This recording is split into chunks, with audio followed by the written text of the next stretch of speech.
cerita yang punya logika. Bagi yang tidak punya logika, skip aja. Saya menduga pemerintah Provinsi DKI itu korup. Ini bukan karena saya benci Anies Baswedan ya, walaupun sejujurnya saya memang mencurigainya. Sejak awal masa pemerintahan Anies, bau amis korupsi sudah tercium dari kantornya. Dan kini, 1 tahun menjelang masa akhir jabatan gubernur, bau itu semakin menyengat. Salah satu yang terpenting adalah ditemukannya begitu banyak kasus kelebihan bayar yang terungkap Badan Pemeriksa Keuangan BPK. Definisi kelebihan bayar adalah apabila nilai proyek lebih tinggi ketimbang harga real. Jadi misalnya saja nih, harga sebuah laptop Asus ZenBook di marketplace adalah 15 juta rupiah. Anda meminta uang pada bagian keuangan perusahaan Anda 17 juta rupiah. Selisih 2 juta itulah yang disebut sebagai kelebihan bayar. Dan kelebihan bayar semacam itulah yang sekarang banyak ditemukan ketika BPK mempelajari laporan pengeluaran pemerintah DKI. Hanya saja angkanya fantastis. Yang terbesar adalah kelebihan bayar subsidi sampai 415,9 miliar rupiah kepada PT Transjakarta pada tahun anggaran 2018 dan 2019. Bayangkan, kelebihan bayar kok bisa 415 miliar rupiah. Uang semua itu, nggak pakai pasir. Lantas ada lebih bayar 6,5 miliar rupiah untuk pengadaan mobil pemadam kebakaran. Kemudian ada kelebihan bayar dalam proyek pembangunan pembangkit listrik tenaga surya 1,12 miliar rupiah. Ada juga kelebihan pembayaran 2 pembangunan sistem pengelolaan air limbah domestik di Kepulauan Seribu 1,59 miliar rupiah. Juga ada kelebihan bayar pengadaan masker respirator N95 sebesar 5,8 miliar rupiah. Ada kelebihan bayar pengelolaan air limbah 1,58 miliar rupiah. Lantas ada pula kelebihan bayar pengadaan rapid test COVID-19 800 juta rupiah. Terus ada kelebihan bayar biaya jaringan internet 1,79 miliar rupiah. Kelebihan biaya pengadaan elevator RSUD 1,32 miliar rupiah. Dan yang agak lucu adalah kelebihan bayar karena Pemprov DKI masih membayar gaji dan tunjangan kinerja daerah kepada pegawai yang telah wafat atau pensiun pada tahun 2020 dan mencapai 862,7 juta rupiah. Begitu juga ada kelebihan bayar karena pemerintah masih membayar kartu Jakarta Pintar kepada 1.145 siswa yang sudah lulus dengan nilai pengeluaran mencapai 2,3 miliar rupiah.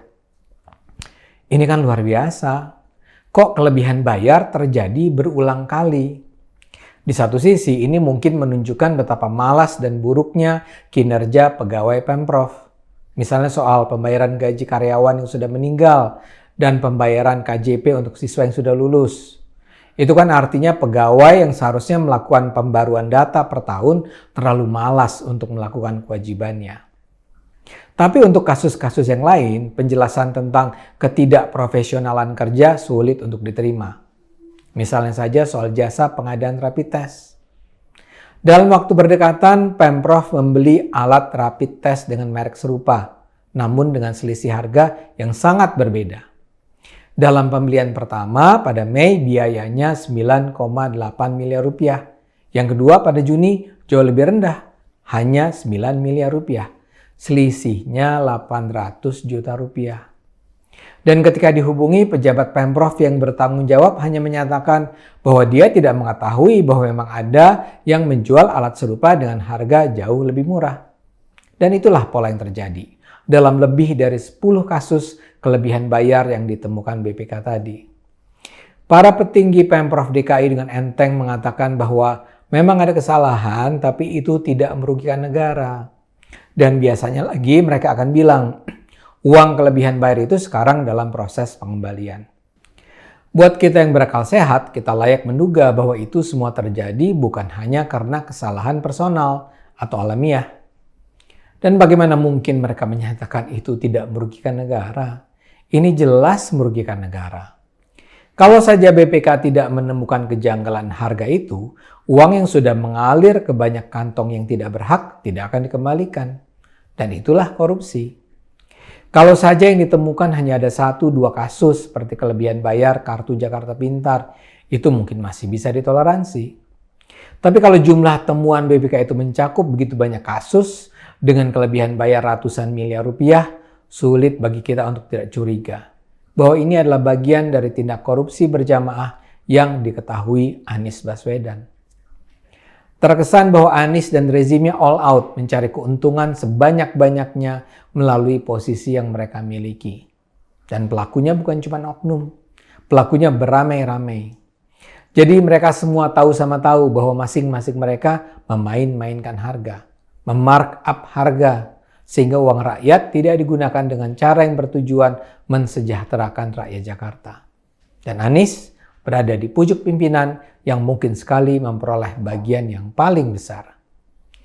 Tapi yang juga menarik, segenap keanehan ini seperti tidak memperoleh perhatian besar dari masyarakat sipil. Koran dan media memang memberitakan temuan BPK itu kasus per kasus, tapi tidak dalam peliputan luas untuk membongkar potensi korupsi yang sangat nyata. Kita juga tidak mendengar ada suara nyaring dari misalnya Indonesian Corruption Watch. Saya tidak ingin menuduh apa-apa. Tapi buat saya agak mengherankan bahwa perhatian terhadap potensi penjaraan uang rakyat ini seperti diabaikan begitu saja oleh sebagian pihak yang selama ini berteriak lantang soal korupsi. Bahkan kita belum mendengar adanya perhatian KPK. Bagi saya, ini semua terasa janggal. Rasanya apa yang terjadi di DKI ini tidak bisa kita biarkan. Bila benar ini adalah korupsi brutal yang terlalu menghina akal sehat kita sebagai bangsa. Mari gunakan akal sehat, karena hanya dengan akal sehat negara ini akan selamat.